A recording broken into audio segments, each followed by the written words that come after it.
Punta na tayo sa ating pangatlong topic. Ito, no? Nung isang araw, diniscuss natin yung kay, kanino to? Kay Fiscal EJ. Yung nakita natin sa posting ni Fiscal EJ, no? Na napakaganda. Kasi, I share the same, anong tawag dito? Yung idea. Kasi, kung bakit itong mga betlog, itong mga betlog, tinuturing na bayani. Diba? Kaya paano naging bayani yun? Kung alam nila na matagal na sila nagtatrabaho doon, alam nila na, putya, yung dinideliver nilang pera galing sa masama. Diba? Lunchtime dapat para million views. Oo nga, no? Oh. If the money was dirty, why deliver it for years? Kita nyo? Yan din yung sinabi ko, kaya lang kinumpos niya ng proper English eh. Kaya syempre, magaling to. Sundalo to si Kirubin eh. Diba? Bakit sila tumahimik na matagal? Kung maduming pera pala yan, bakit patuloy kayo nagtatrabaho para kay saldi ko? Yung konsensya nyo ba? Nasaan? All of these years. Ito mga mandirigma mga kabirador natin, mga birador natin dyan. Siyempre, the biggest question is, bakit bakla si Peter Cayetano? Hindi yun. Hindi! Yung tanong ni Colonel Kirubin, no? It's not whether corruption exists. The bigger question is this. If these individuals truly believe they were transporting dirty money, no? Gamit yung mga mali-maleta, why did they allegedly continue doing it reportedly for years? Meron silang records. Sabi nila, di ba? Why? Oh. And also, why only speak now? Why stay silent then? The issue is not just about yung accusation itself. The issue is timing, consistency, credibility. Yung first two topics natin, natutunan na natin yan dun. Diba? Mga birador?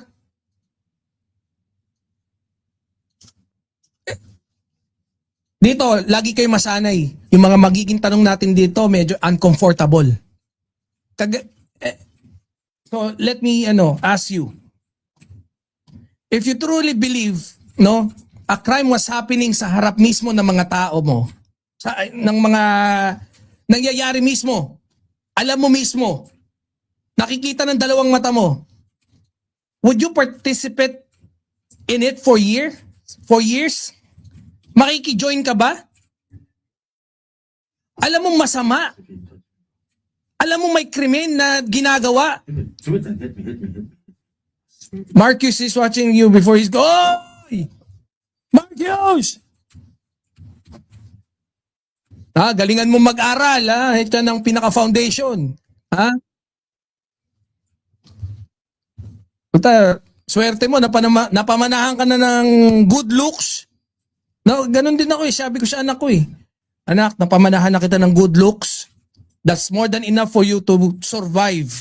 No? Kung ano man mga hassle sa buhay, yung angkim mong kagwapuhan na ipinamana ko, yan ang magiging susi ng tagumpay mo. Anyways, kaya Marcus, swerte ka. Pag pogi tatay nyo, swerte kayo. Kasi automatic pogi din kaagad kayo eh. Diba? Isipin nyo yun. Alam nilang krimen. Alam nila yung maleta. Pero ginawa nila for more than a year. Think about that. Because that is the question Colonel Ariel Kirubin appears to be asking. And honestly, mga birador, it is a fair question. Because according to the story being presented, this individual supposedly knew they were delivering money connected to corruption. Alam nila, they know it. They allegedly know something illegal was happening. Di ba? They allegedly know or knew public funds were involved. Kasi yun nga hindi, na kami, kasi ito lang pa pera to, galing pa sa ganito, ganyan, alam daw nila Buti na lang mabait ka, Bibi. Gago. Oh. Okay, let's assume for a moment that it's true. Then, another question immediately appears. Why continue? Why keep doing it? Why not report it? Pucha, Marines kayo. Marines kayo. Dati. And I think some of you, pagka nagpa-part-time, pucha, mga ex-Marines kayo, no? Doon pa lang from the start, sabog na yung credibility nyo Why not expose immediately? Why not report it? Why wait until many years later? Kasi if someone tells me today that a bank is being robbed, tapos sasabihin din niya na siya mismo ang maghahatid ng getaway vehicle for 5 years, diyan natural magkakaroon ng follow-up questions. Ito parang security guard na nagsabing may magnanakaw sa mall. Pero siya rin ang araw-araw na nagbubukas ng pintuan para makapasok yung magnanakaw. May trabaho niyang pagbuksan Trabaho ko po kasi magbukas. Hindi ko naman alam na magnanakaw sila Something doesn't add up. Diba? Now, before anybody gets emotional, mga kaibigan this is not automatically proof that someone is lying. But it is definitely a question that deserves an answer. Because consistency matters. Natalakay na natin yan. Timing matters. Natalakay na rin natin yan. Credibility matters. Diba? Let's go deeper. Maraming mga whistleblowers throughout history. Diba? They pretend to expose wrongdoing, or they are actually exposing, or they're pretending that they're exposing wrongdoings. And you know what? Usually yung mga whistleblowers, dapat powerful.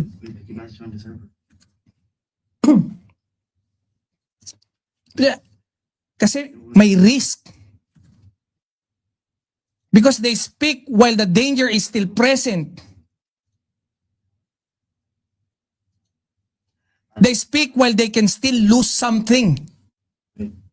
They speak while the pressure is still there. That is what often gives their testimony weight. Kaya may bigat lagi. Kaya powerful yung mga whistleblower. Especially kung mabigat yung kanilang kredibilidad, may timbang. But when someone suddenly remembers everything years later, natural, nagtatanong yung publiko. Why now? Why not then? Why only after everything has changed?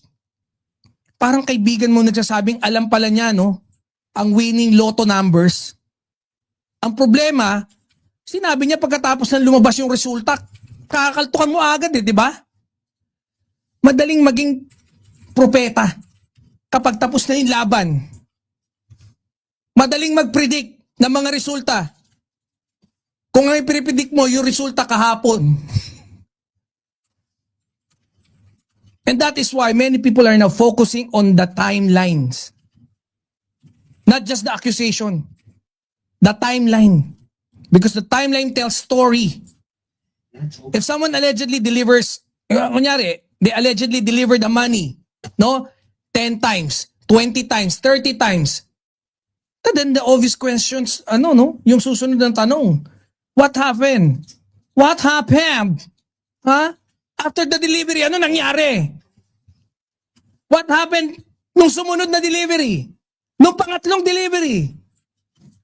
Naiwanan mo ba yung konsensya mo sa pinagdeliveran mong ina mo niya? Nasaan ang report? Nasaan ang complaint? Nasaan ang resignation? Kasi ang lumalabas, mukha kang perang ina mo ka. Parang ganon. Patuloy kang magtatrabaho, dati kang sundalo, dati kang Marines, na gusto nyo palabasin ng kredibilidad nyo mabigat. Kung alam nyo na nagdi-deliver kayo ng dirty money, hindi kayo nag-resign, hindi kayo nag-report, hindi kayo nag-complain, nagkataon lang, nagkaisa kayo, ganon, 18 kayo.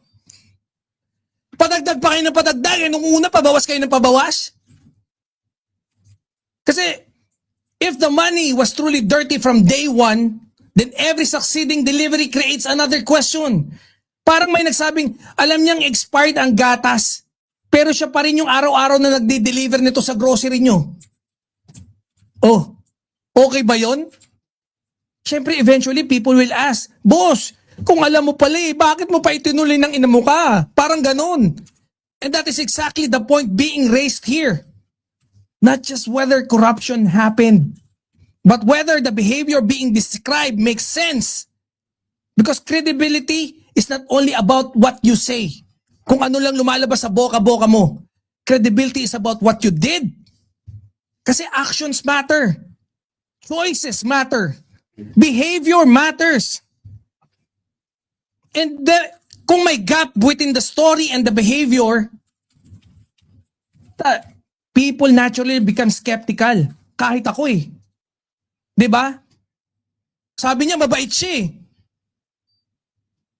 Muntikan lang siya mabangga nung truck na rumaragasa nagsisisigaw na.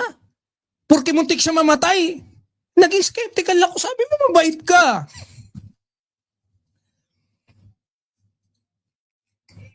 Parang alam mo may fitness coach na araw-araw nagtuturo ng diet habang may hawak na lechon at 2 litro ng soft drinks. Natural, mapapaisip ka, di ba? Now, some people will say fear kept them silent. Posible, pwede. Others will say circumstances were different. Okay, ibigay na namin sa inyong ina nyo. But regardless of explanation, the question still remains. And the question is powerful because ordinary Filipinos immediately understand it. Kahit guluhin nyo pa kami, merong birahan PH na magsasabi, hindi kami magpapadistract sa inyong ina nyo. Banat boy kaya to. And, syempre, if I knew something was wrong, would I keep participating? Putya, kung alam kong bogus to. Putya, alam ko sinungaling to eh. Sasamahan ko ba yan? Putya, mahilig mag-fake news to eh. Sasamahan ko ba yan? Ano ako? Si ano? Ha? Hindi ganun yun. If I knew public money was being stolen, would I continue helping? If I knew a crime was happening, would I wait years before speaking? Those are legitimate questions. And those are questions many people want answered. Diba? Mga mandirigma, remember this. A serious accusation deserves serious examination. But serious accusations also deserve serious questions. Because if someone if they claims na alam nila yung pera ay madumi from the very beginning, the public has the right to ask. Then why keep carrying it? Bakit patuloy kayo nang di-deliver? And then all of a sudden gusto nyong i-claim. Nagmamalinis kayo ng ina nyo. Let's end it with that. Kasi, di ba? In the end truth is not tested only by what people say today. Kung ano lang mga pinagsasabi nila, yun na ba yun? Yun na yung katotohanan? Ganon? Paano mo yung truth is also tested by what they choose to do yesterday. Hindi lang ng pang ngayon. Kung ano yung mga naging decision mo kahapon, nung isang araw.